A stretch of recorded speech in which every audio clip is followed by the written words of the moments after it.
Good evening. Welcome to the Spiritual But Not Religious Show. I'm your host, George Lewis. We've got a great lineup for tonight and for next week. My next week's guest is Kim Corbin. Kim is the executive publicist for New World Libraries. Now, New World Libraries is a publishing house that has authors like Dan Millman, Shakti Gawain, Deepak Chopra, Wayne Dyer. They just have a huge lineup of really top-notch authors. And they've asked us to begin having conversations with their authors as they come up and as the books come in play when they're the kind of author that fits into what we're doing.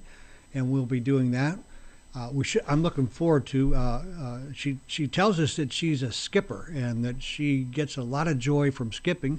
I happen to know from my own personal experience that skipping it makes your heart feel good. It just makes you feel joy. So it should be a good time. I've got two guests lined up tonight. Where my second guest is it's kind of interesting. Wayne Brewer has written a book called "Are You Possessed?"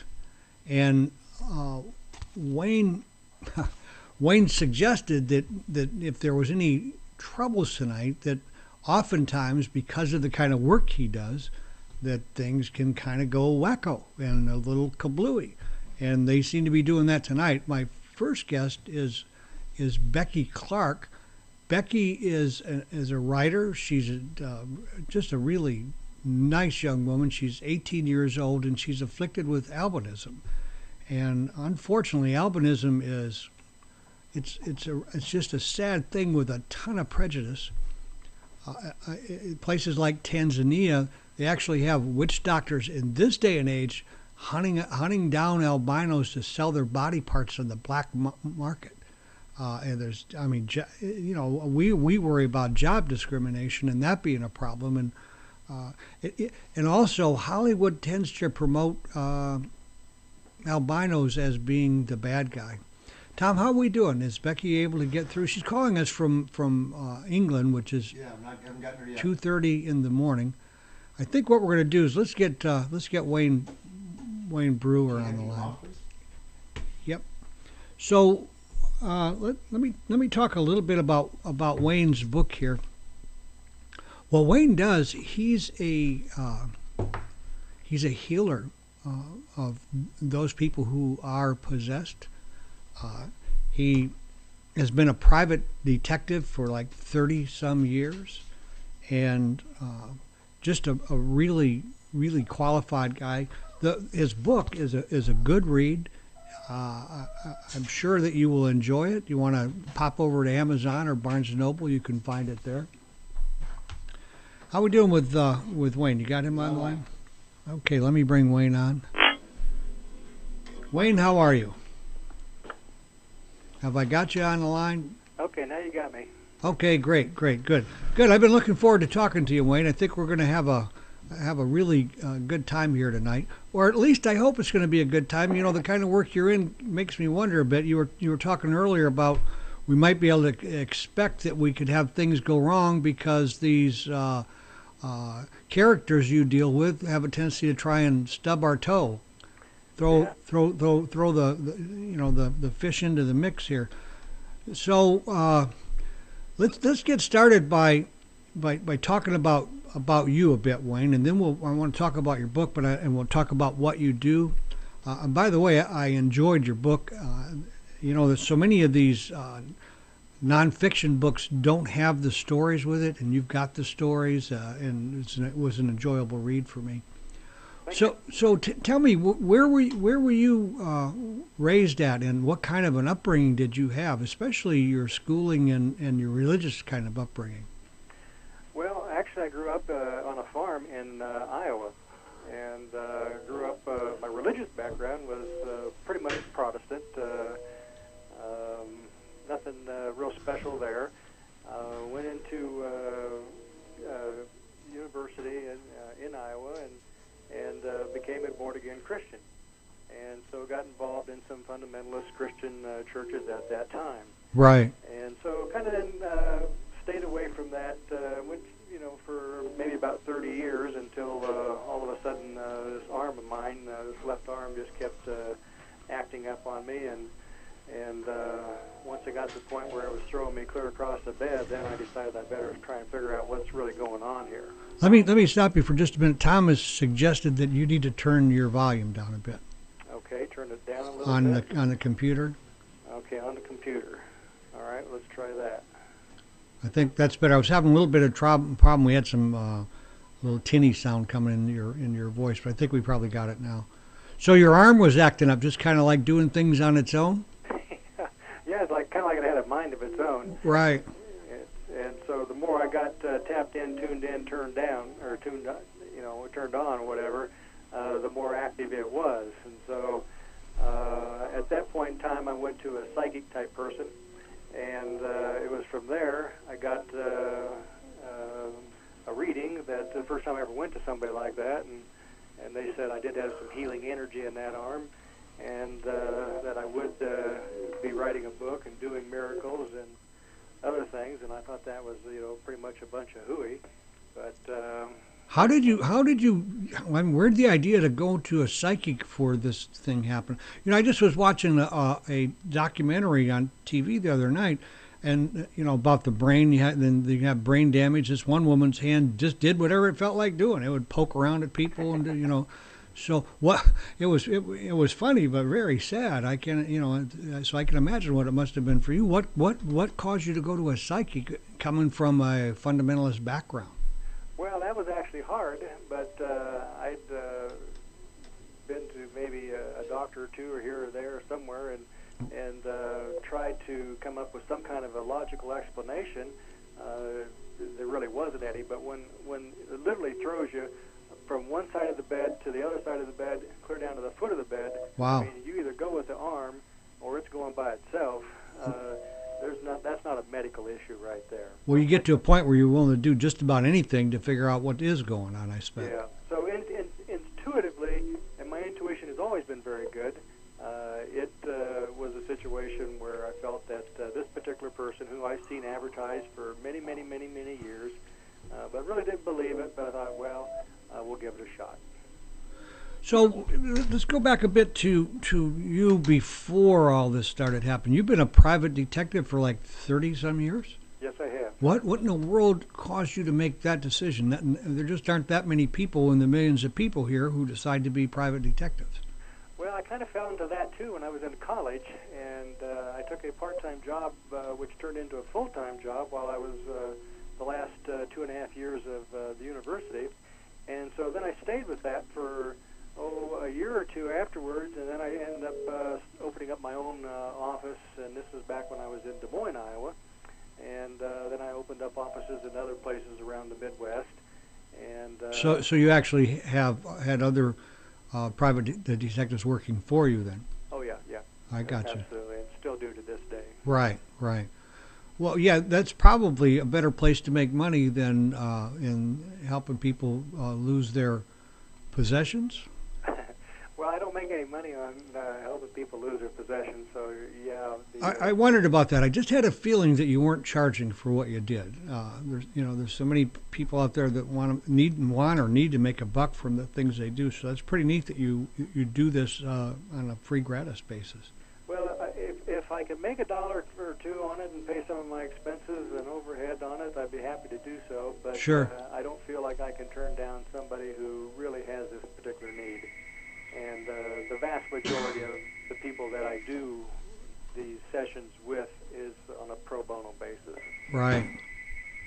So let's go back to, I guess, like with your arm and with the, how did you, so you're the guy who gets rid of the characters who, come in and inhabit our time and our body and our psyche. Where did you go for help? I mean, how did you get rid of this? You must have done something, because I see your arm isn't jumping around. Well, it still may. You never It's still a signal, and actually, Archangel Raphael is really kind of where that energy really much comes from. And there, as soon as you said it, there it started doing that. But I still will get the arm to move, but I'll obviously they got my attention, and that's what the psychic one said, is that they were trying to get my attention. This is something I agreed to on a planning table. Uh-huh. And of course, I never believed in that before either, and that it was my time now, and this was time to step up to the plate. So. Well, we had an author by the name of Schwartz who wrote a book about exactly what you're talking about. You know, this pre-planning that we do before we come into this life, and it's a really great book. I'm convinced that's what goes on. So I'm sure in your corner on that. So how did you connect up with Archangel Michael? Well, this particular one is Archangel Raphael. Raphael, I'm sorry, yeah. And he's considered a main guy, but the psychic I went to actually teaches people how to tap in to your spirit guides. Okay. And and her name is Betsy Kaufman, and she's here in Albuquerque area. And so she's very good, and she's taught hundreds or thousands of people how to do this. But Archangel Michael also is a guide that works very strongly. At the same time, there's three guides. Jesus is one of them, Raphael is one of them, and Michael is one of them, when we're removing disincarnate spirits or whether we're removing demons. Okay. So you live in Albuquerque. How long have you been in Albuquerque? Oh, I've been here now about 26, 27 years. So you were in Albuquerque when all of this happened for you. Albuquerque is a pretty New Age metaphysical kind of a community, isn't it? Yes, it is. It's absolutely amazing. There's things are going on over here that you just don't see in the middle of, Iowa, for example. Well, absolutely. When you said you were from, when you mentioned Iowa, I thought, well, that doesn't really quite fit there. Hey, did we lose the video on Wayne, Tom? I'm not seeing it either. Yeah, looks like we lost the video feed on you. That's probably no great loss, is it? Well, we were enjoying being able to see you. Unfortunately, the technology is not going to allow your video to be recorded and for the archive anyhow. So if you're all right, we'll let it go. The conversation's going pretty good anyhow. Yeah, that's fine. Well, Sarasota here is the same kind of a place as Albuquerque. Matter of fact, I'm going to be starting a show here within the next few weeks called Sarasota, Florida's Hidden Spiritual Mecca, because we are definitely that. We have very much like your town and like Sedona. Mm-hmm. There are a few hubs. I believe we have some vortexes here ourselves. There are a lot of things going on. One of these days, I'm going to get out to Albuquerque. We'll have to have a cup of coffee. Yeah, absolutely. So you began investing that paranormal. Had you done anything with this before the arm started moving? I mean, where were you at in your fundamentalist beliefs at that before this? How much of a span was there? Some kind of a segue from that into where your arm is giving you a problem? Well, I still happen to consider myself a Christian, and I still consider myself a born-again Christian, but that is certainly, most of them don't agree with any of this particular topic other than Jesus is there. But I would say there was a span of several years where I wasn't actively going to church, but what really triggered all of this was when I started, a friend of mine gave me the book The Secret. Right. And then from there, the Law of Attraction, where Jerry and Esther Hicks are involved. Absolutely. And the channeling involved there. So as a matter, I almost threw that book away because that was against my religious beliefs. Yeah. Okay. Yeah. But my instinct said, hey, there's really something here. This is just not a normal man or woman that's talking. And so it really gripped me, and to this day, that's an integral part of my life. But from that, changing my thinking and being open, and that's where we slowly made this actually quite rapidly made this transition. Well, what I'm hearing from you is that that you are a Christian, and but what I hear is you've moved from the mainstream Christianity into the mystical Christianity. Yeah, that's a label that works with a lot of people. Absolutely. So. Yeah, well, unfortunately, labels are a problem. I know. I mean, because they just don't speak to what really goes on. Well, I believe in your book you said that the problem for you was having to have an intermediary between you and God. And am I right? Well, I think my spirituality and my connection with God is so much greater than what it was before. Yeah, yeah. It's just, it's tapped in, tuned in, turned on. And so when you all of a sudden these things are happening to you and you're helping other people and you had no idea that this was going to happen, it really gets your attention. And then it's like all of a sudden I'm studying now what just did happen. Right. And so, it's more of that process there. Things are developing well beyond my knowledge. In a far more expanded kind of a idea of what the universe or this dimension is all about than what you had before. Yeah, totally. So one of the statements that you make that I found very interesting was that that you assume a person guilty before being proven innocent, and it helps you in your investigations. Tell me how that works for you. Well, when I get an investigation, and what really makes it, I've noticed that there are investigators out there that think, okay, well, the person's innocent, and they really don't dig too well and don't dig too deep, and they just kind of let the case slide. But when I go into it looking at an assignment, okay, you're guilty, I set them either prove that they are guilty or prove that they are innocent. Right. And so with that, I mean, I've proved so many people innocent that it's fantastic. But I look at it that they're guilty, and I look for things to show, yes, they are, or no, they're not. And how does that help you in your career around demon possession?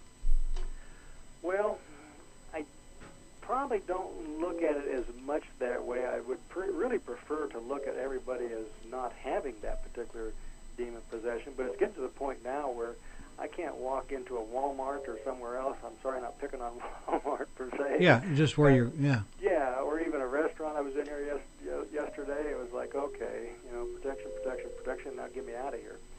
And but now I'm finding where I get to the point where I am constantly going places, and Spirit is bringing people and buildings or larger areas that need to be cleansed, so to speak. Uh-huh. And you talked about the vortex before, Sedona, and what you think you've got there too. And some of those vortexes, all of a sudden, we're seeing that are not positive, and then there's Absolutely. others that can be open that are positive. So, you talk a lot about the third eye being. Well, before we go there, there are several different kinds of possessions. There's a demon possession. You talk about several different, 2 or 3 different ways. How about giving us an idea of what we're talking about with? I can't think of how you term it at this point. Sure. Right now, I'm looking at 3 main different types of possessions, and one of them I didn't even mention in the book. And the book was being finished at the time that this other research was coming on. But I would look at number 1, the easiest, as what most people would call ghosts. Right. Disincarnated spirits. Spirits where people, bodies, they've died, but maybe they're not even aware they're dead. Right. Or maybe they're aware they are, but for a lot of different reasons they haven't moved on. Right. And they can be possessing a house, building, dwellings, property, and that's one of the main reasons for the book also, and the message now is to let people know that you can take these to the light. Every one of these I'm going to talk about. Okay? Right. So that's number 1. Number 2, I'll call it the demons. Right. And those obviously are a whole different ball game. They are much, much more destructive oriented, and they are not here for your good and highest interest. Right. They are here to destroy. And so it takes a little bit more energy for the guides to remove them, those particular ones. The third one, which I didn't mention in the book, and called the alien reptilians. And the reptilians are what I call kind of like the demons of our universe, and the guides that are necessary to remove them and or their DNA is the Arcturians. And I never even heard of either one of these Right. Until this work started, and it's like, okay, what's going on here? Why isn't Jesus, Archangel Raphael, Archangel Michael going in and doing their thing with the demons when I know they're in there?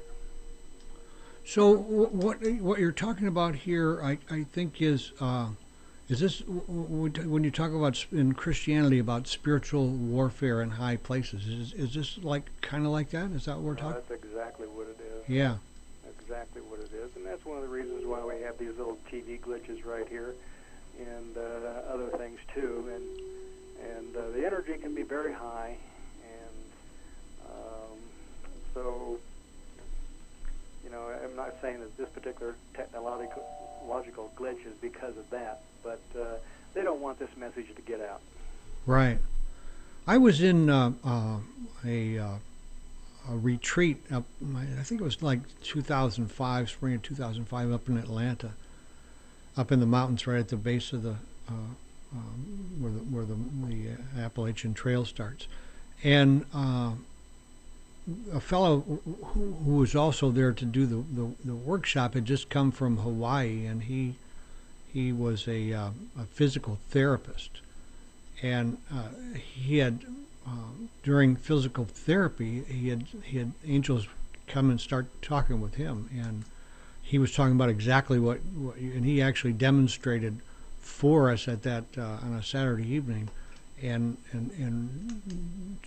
he called them even hitchhikers. You know, they just kind of get in a space in your aura or in your energy area, and the one woman walked sideways, and he brought her up and got rid of that, and she was able to straighten up, because what was happening, she was trying to get away from this thing, you know, like on a subconscious level. Mm-hmm. So do you come in contact with that kind of an entity? Yeah, an awful lot of those, and I'm going to call that, for a better word than anything else, an attachment. Oh, that was the word you used, an attachment. Okay, that makes sense. That you would, right. So the attachment though has some kind of, I don't know if personality is the right word, or consciousness or awareness. Agenda.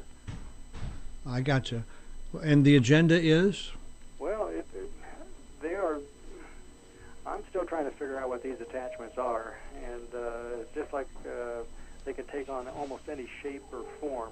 But it's almost like they're giant insects, bugs, and once they actually are out there, and once they can get through your auric shield and then latch on, they are very challenging to get to let go. And I think unless somebody does get them to release and send them to the light also, then I think eventually they can work themselves in also. All of these that I mentioned, the disincarnate, the demons, the reptilians, including these attachments, they all seem to have agendas or some kind of, I think attachments, I don't know just how conscious it is, but they seem to be more... Programmed? Yes, exactly. Programmed, and they just have one mission, and they may latch onto you around your neck, on your chest, in your uterus area, on the head, somewhere, you know, like that. Right. But they're a little easier to remove, energy-wise, but people that have them have a real challenge to remove them. Oh, I'm sure of that. Well, you know, for our viewers out there who are hearing some words for the first time, maybe even some ideas for the first time, you know, it might seem a little far out for this to be a possibility, but when we consider what a virus does, and you know how it can take over our body, and it definitely has an agenda, you know, there's no reason to think that just because it's something we can't physically see, that it doesn't exist in our dimension, in our universe, and that it doesn't also have an agenda.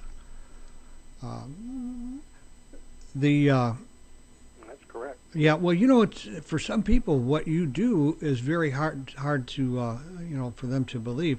Yeah. Of course, the exorcist that was kind of brought all of this to people's attention back. What was that, in the 70s? Yeah.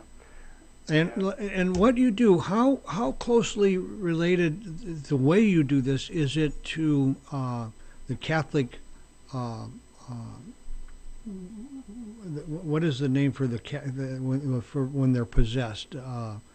There's a name for getting rid of them. Is it a similar kind of a process for you? Well, I think well, really no, and that's the interesting thing on this is they go through what I'll call them ceremonies. Right.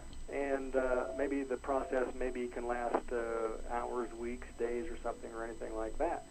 But since it's not me, Wayne the man, doing this, I want to make sure everybody understands that. Right. This is literally the divine that's coming through and doing this. And I'm still struggling with why they need me at all. But no, they can go in seconds. And as a matter of fact, I have to take them out in seconds because they engage me. Right. And they know if somebody's coming here that they are going to go to the light, and they may be not wanting to do that. And even though I think once they go, they're transformed, they're transmuted, I believe they are healed, put into rehabilitation. That's interesting. So when you say that they engage you, what does that mean? What's that look like? Well, it's a feel like for me. I get extremely nauseated, started getting very sick, like I think I'm going to, vomit. And so it's immediately, I've just got to deal with it right away. And I can experience the same thing as I'm walking through a store or somewhere else if I'm not really fully protected and whatever. So I know when they're around, and I know when they're engaging me. So how do you manage to, in reading your book, it was interesting. I was a little tired this afternoon, and I was going through it again, and I just had this kind of a dark feeling come over me in the process of that, and I had to shake it off. But how are you affected by all of this, and what do you do to keep from being dragged into the dark? Well, protection. And that looks like? Well, for me, I am constantly, and when I don't, then I learn my lesson the hard way too. Okay. Right. But it's constantly. I am asking not only Raphael, Michael, Jesus. I'm asking for 100,000 angels to be around me. The Arcturians are extremely powerful. And I really want people to get that message across that they are here to anybody that wants to ask them for help, and that is they are the only ones right now, maybe a few other spirit guides that can remove the reptilians, who are extremely strong. And these have all done what they would do to keep me and stop me. So you mentioned your darkness earlier. I'm not real surprised. So right. before these shows, I go in and do a protection also on you, right, and all your people there, and your facilities and your property, as well as here, and spend a good hour or more in meditation and making sure that we're all covered on this one. I don't know if interesting is even the right word that I'm after, but I've been a real proponent for world peace, and that being a possibility in our lifetime, where we could actually see a transformation and a change. But when I hear what you're talking about, in this dimension, maybe in an unseen kind of way, I mean we have this war going on all fronts everywhere around us. It could almost be a bit discouraging. How do you feel? I mean, like one of the things you talked about, and it was that some of the ways that possession can come to us, and one of those was through the third eye is susceptible to perceptions. And the third eye is used by so many psychics and so many intuitive people, and I'm not sure how aware they are of that potential. I mean, have you met a lot of psychics or do you know of psychics who were possessed, and it was because this third eye was susceptible and they weren't aware? I don't know if it's necessarily they're coming in from the third eye, so to speak, but when you do open yourself up through your crown chakra, right, and open yourself up in general without fully protecting, then you are, and this is where the Christian people say, hey, be careful with this, these kind of activities, because they can lead, and it's true, frankly, it can lead to them having these attachments or these possessions. And a tremendous amount of psychic people have come to me, and not only just here in the Albuquerque area, but all over the country and now all over the world. I was going to say you're known worldwide right now. Well, getting that way, right. I think. But and so that's part of the mission too, is to get that message out there.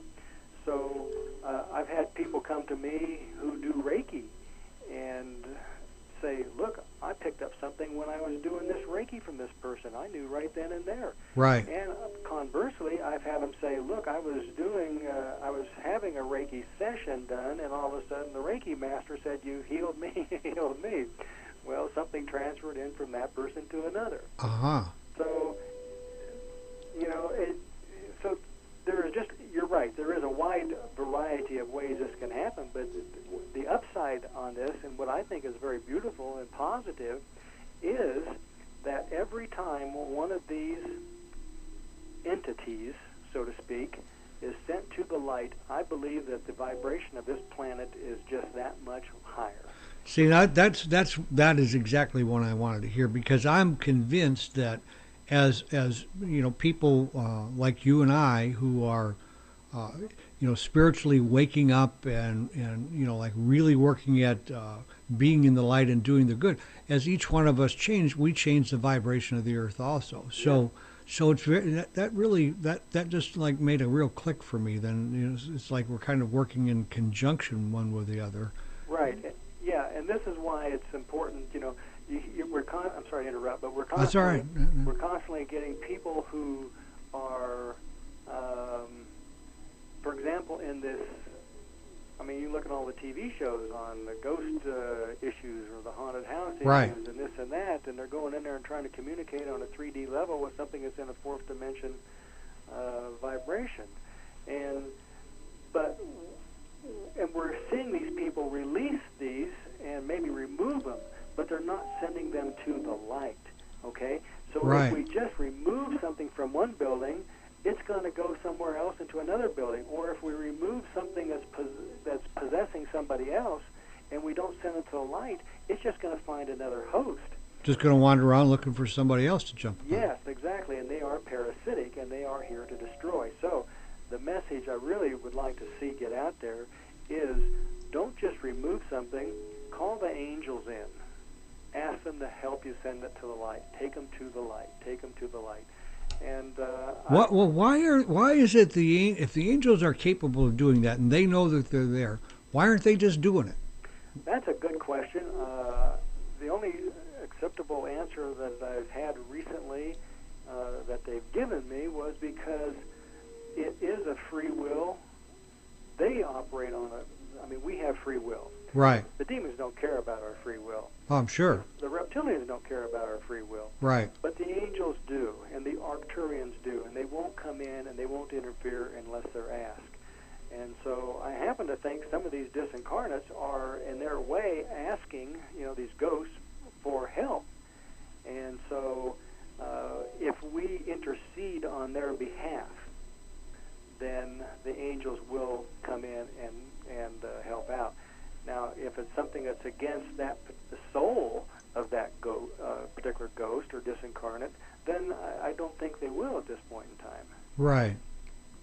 You make another suggestion that these, I'm a little stumped for the right word, entities, whatever we want to call them. Sure. you suggest that they too suffer afflictions like addictions and problems, and that the host or the person that they reside in tend to take on those qualities and those problems and their darkness. Is that right? Yeah, that's absolutely right. Many of these that didn't cross over the light maybe died very suddenly. Maybe of an overdose. Maybe they were depression. Maybe they did, commit suicide, and they're, for whatever the reasons, feel like going to the light is going to, be more of a punishment for them. But when that particular body dies, via suicide, an overdose, or whatever the emotions were at that point, whatever the addictions were at that point for that individual, then they carry them over, continued with them all of this time until they go to the light for rehabilitation. And so if that's inside somebody else, and you can have more than one of these, then they can be causing you to take on some of these same addictions or depression or whatever.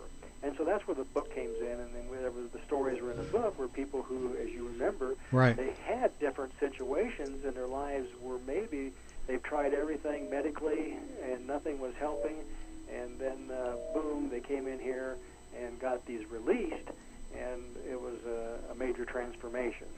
Yeah, we're gonna talk about some of those stories after a bit here. What you're saying then is like it assumes. And I'm sure this isn't what I'm not sure, but I don't think that's what you mean. It assumes that all of these characters, these entities, are people humans who have died and are out there and just haven't gone where they need to go. But aren't we also talking about some kind of life form, if that's the right word, that's not human at all? Well, the demons are not human. Right. And never have been. Right. And I think they were the falling angels, and since they are energy too, once they go to the light, they pretty well assured me that my guides have, God has on this, that they are put into rehabilitation, and so. So you think that we're on a rehabilitative planet? Then maybe we're all here for rehabilitation. Well, I know I could use all the rehabilitation. Well, I know that. Absolutely, yeah, without question. But the demons, they're not going to go freely. They've been pretty well brainwashed. They made a decision themselves a long time ago to, separate from God. And but if they can. Look how this changes the vibration when you can take one demon. Just look at the negative, destructive energy from one demon and send that to the light and get that off this planet. Look how that increases the vibration of this planet. Well, sure. And the person that is afflicted with this has so much contact with other people that who they are and what they do has an effect on them that lots of changes have to happen. Yeah, that's very good point, because it's not just that individual. Right. It's all the people in that individual's family unit that are affected, the people they work with, the people they associate with.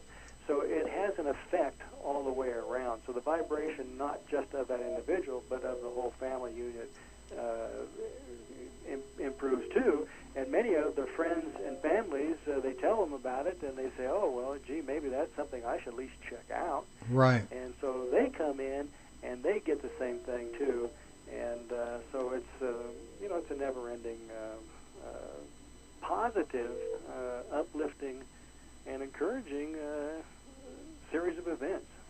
Well, what's interesting to me, Wayne, is that our perception of things is so vital to what's going on, and like we can see things as being bad for us or harmful for us, but yet if that hadn't happened, then this over here, which is really good, wouldn't happen. In other words, you take an addict or an alcoholic that finally hits their bottom. If they get clean and sober, that bottom that they hit, that painful place that was so bad, turns out to be a real gift for them. Yes, absolutely.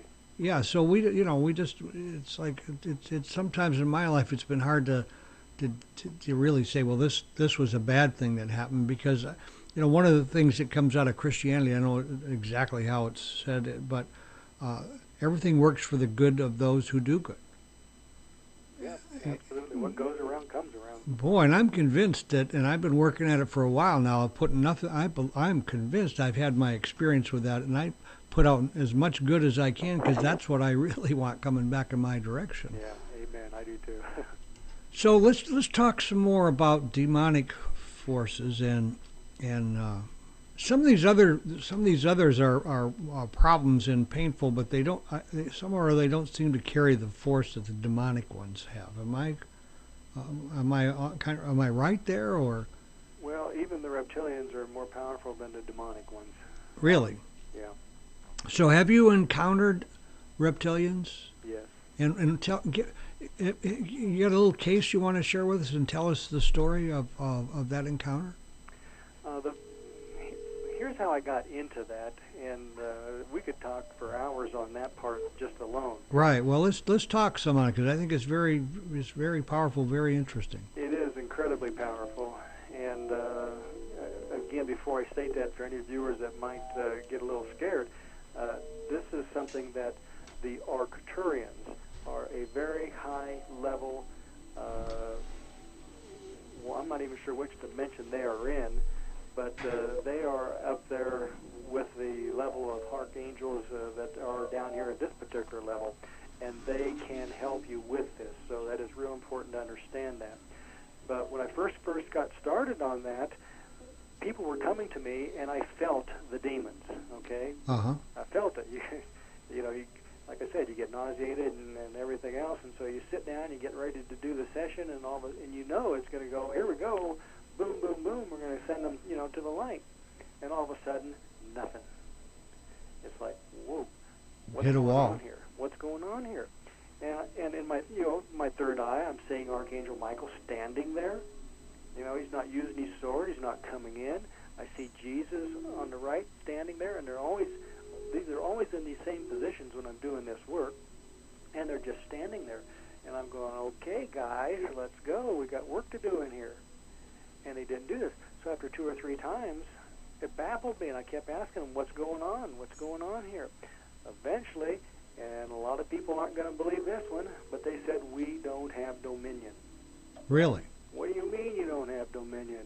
You're Jesus. You're archangels. These are human beings.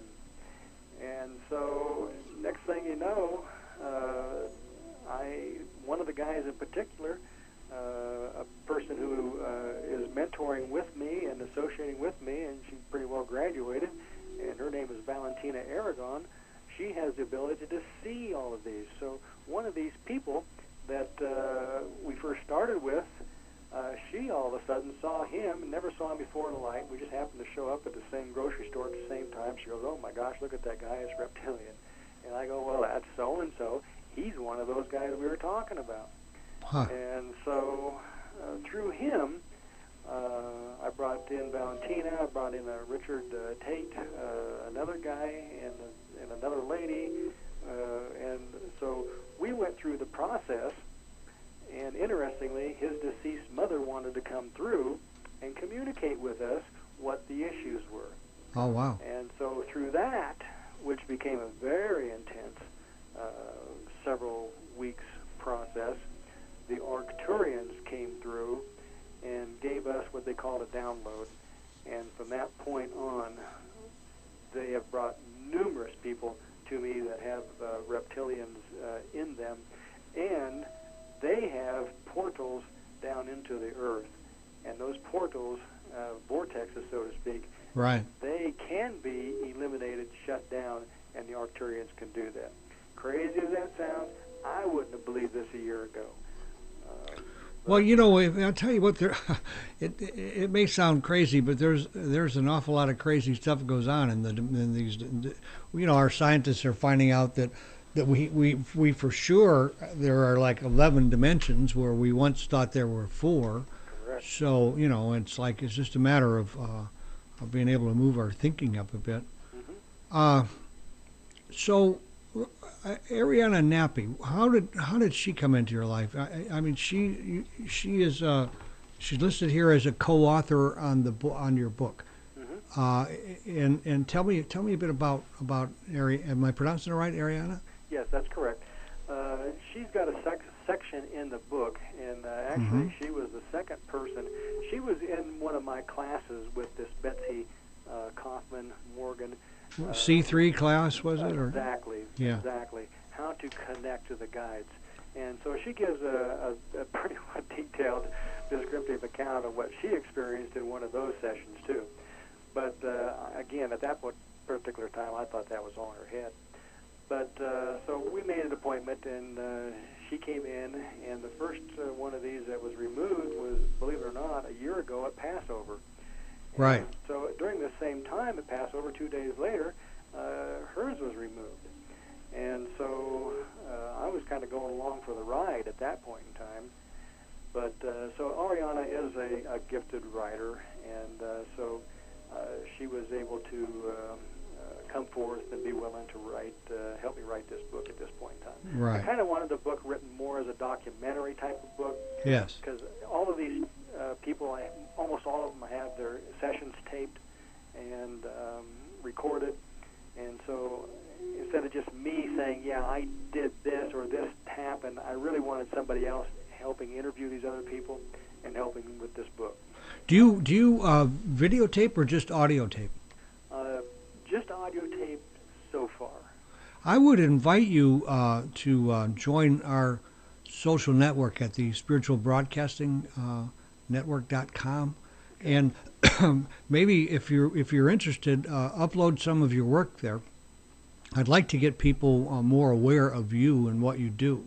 Okay, I'll check it out. Yeah, and well, we're just starting to build there, but we're getting several people a day that are joining, and I think you'll find that there are a lot of people out there who are interested in the kind of things that you do.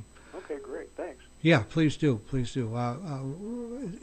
good to have a conversation with you, but it's also nice to be able to start a relationship that's ongoing, and I would invite you to that with SBN. I'll take advantage of it. Absolutely. So one of the stories that I found pretty interesting was the story of Maria. How about relaying that to our audience and tell them what went on with Maria? Okay. Can you tell me which one was Maria? Because these are pseudo names. Okay. She was the first story in the. Okay. Yeah. Got it. Well, that was the very first individual that had a possession, and I was at that time just doing what we would call a channeled healing session. And how long had you been doing that? I mean, was this your first one? I mean, set 100 down the road, or had you had some experience, or where were you at when Maria came around? No, I didn't have that many at that time. Right. So C3 class is where you start going out and bringing people in on a pro bono basis. Say you offer this particular service. So she came in. Before we go there, we're using terms that you and I understand, C3, but let's give a plug to the school. Okay. Well, C3 is a channeled. It's a professional channeling class. Whether you want to go professional, I certainly didn't want to go professional. Right. But I joined it because I saw this as an opportunity for me to tap in, tune in, and turn on with God, Spirit, Source to increase my life that way. Is this local to Albuquerque, or is this available on the net? It's now, was back then just in the Albuquerque area, so people had to come here. But I think you can go to her website, Ask Betsy Morgan, or AskBetsyKaufman.com, or Ask Betsy. But if you look up Betsy Kaufman with a C, her name will come up, and she does these now by telephone. Well, we'll get Tom to put that up in our chat room so that anybody who's interested in contacting her will be able to give her a contact.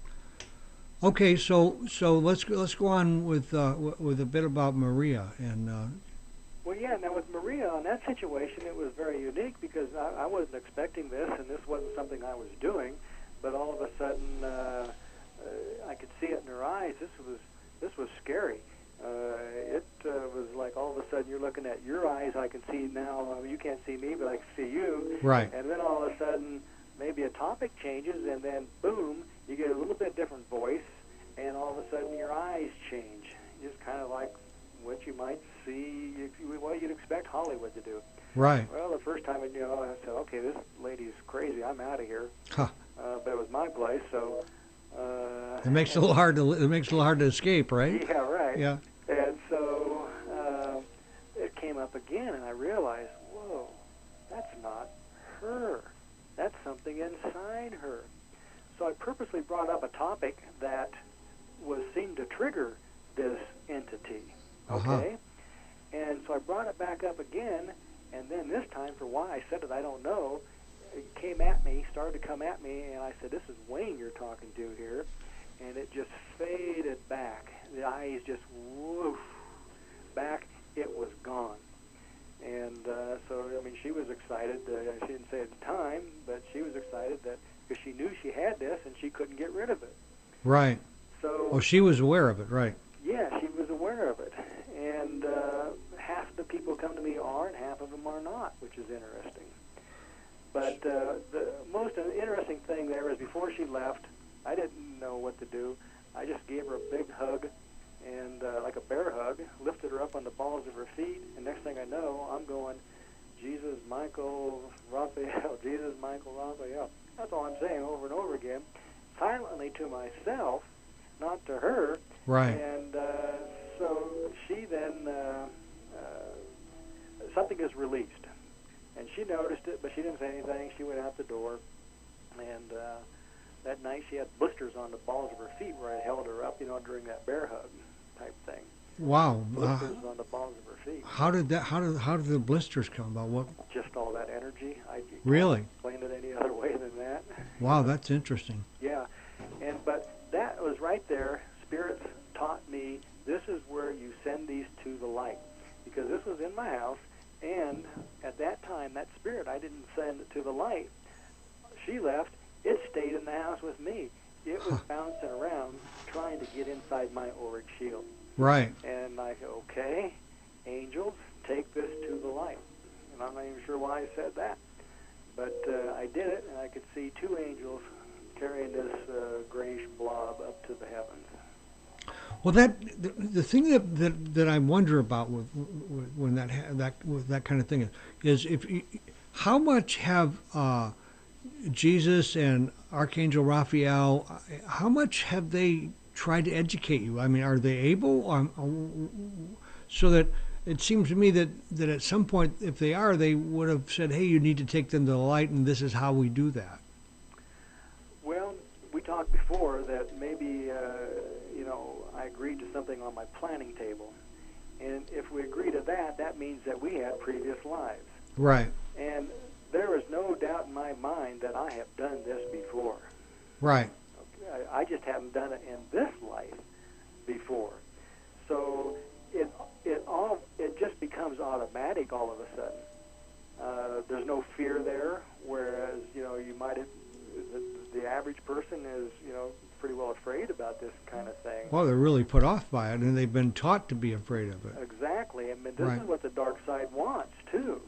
And Well, ignorance for sure has got to work Yeah. in favor of the dark side. Yeah. Absolutely. So this is part of this, is to get this message out there. Look, these can be going to the light. The angels will take them to the light. They will remove them. Jesus is right there also. It has nothing to do with religion or anything else. It's not, the churches on that part. This is Jesus, that energy, that spirit. I totally understand that. I have had a period in my life where my prayer was, thank you, God, thank you, Jesus, thank you, Saint Germain. And those were my, and still are my guides. And I see myself as a Christian, but I guarantee you that Jerry Falwell wouldn't think I was a Christian, do you know? Yeah, And I understand. And it's a bit unfortunate. When you go back in the history of the church, you find that in the first century there were many different ways to believe and be a Christian. It's a little unfortunate that it's not that diverse anymore. But it is what it is, and like you say, if we're coming in here pre-planned, then the church's got to be part of that plan too. Yep. In some kind of a way. Okay, well, I've asked you a lot of questions and suggested a story. How about sharing with us the most impacting person and story that's happened to you so far? It would definitely be, other than that number one situation with Right. Maria, it would have to be the session with this other gentleman where we learned what was possessing this guy, and it was these reptilian aliens. And in this guy's situation, he was born. It followed down through the father to the sons. And this has been going on for a long, long time. And so what we were able to do with the Arcturians' help is literally, as strange as this is going to sound, I know it's going to bring out all kinds of people on me, but the DNA can be stopped at that point in time, so to speak. It's kind of like having an implant, so if that makes any sense at all. When you say the DNA can be stopped, in what or whom?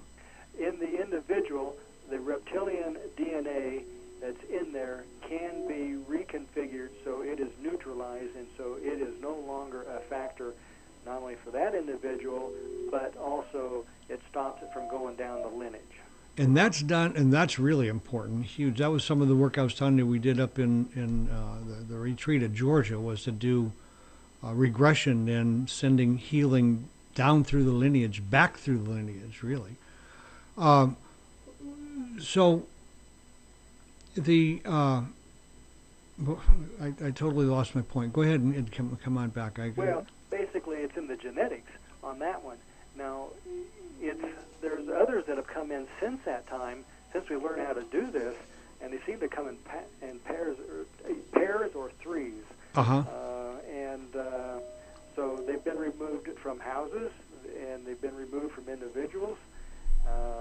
But that particular one was a tough one because he was born with it, whereas others may not have been born with it, but it possessed them after a certain age, in right. their lifetime. So when you say to change the DNA, you do that through intent, through prayer? How does that come about? Well, the Arcturians are able to do that, and there's another spirit guide that we use, and this by the name of Orion. It's supposed to be an 11th dimension collective of spirits, and extremely powerful. And this is their dominion, these reptilians and greys or whatever. Right. And so they are able to, literally, they have the ability and the power. I don't do it, but you call them in, and they just take over and start doing it. So it sounds to me like in all of this, Wayne, that that the role that you play is strictly as a channel, a conduit where all of this can occur. Correct. So you make the connection, you make things connect up. Mm-hmm. Well, we're running out of time. I think we've got a couple of minutes left. Is there anything that you would like to say in the last minute here that we've not covered that you would? I don't want you to go away saying, "Oh, darn, I wish I had said this." Well, I think I've said pretty much what needs to be said, but again, it's just reiterating. Take these spirits, these entities, these ghosts, these reptilians. Don't just remove things. Don't just release things. Send them to the light. I don't want to deal with a demon again.